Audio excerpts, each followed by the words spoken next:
आणि आता पाहणार आहोत टॉप 9 राजकीय बातम्या।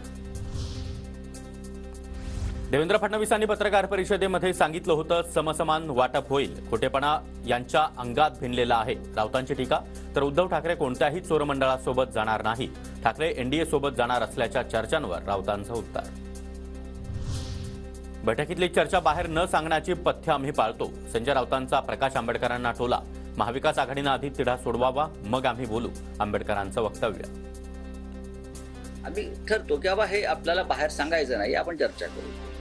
आता त्यांच्या पक्षाचं धोरण असेल ते आघाडीचं की प्रत्येक गोष्ट उघड करावी, लोकांसमोर मांडावी, ते जास्त लोकशाहीत असणाऱ्या पक्षातील हर्षवर्धन पाटलांना आज धमकी मिळते। हे गृहमंत्री देवेंद्र फडणवीसांचं अपयश।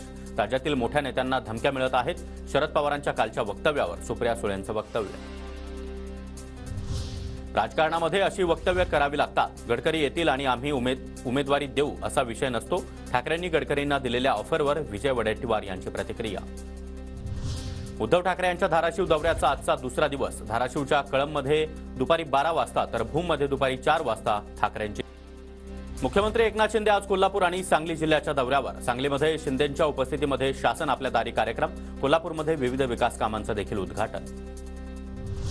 शरद पवार यांचा आजपासून बारामती लोकसभा मतदारसंघाचा दौरा। शरद पवार यांचं जेजुरीमध्ये स्वागत। जेजुरी एमआयडीसीच्या क्रीडा संकुलाचं उद्घाटन होणार। शिंदे सरकार स्थापन होताना आधी मी जात नव्हतो, नंतर शिंदेंचा मला फोन आला आणि मी गेलो। त्या निर्णयाचा आज अभिमान वाटतो, गुलाबराव पाटलांचं वक्तव्य।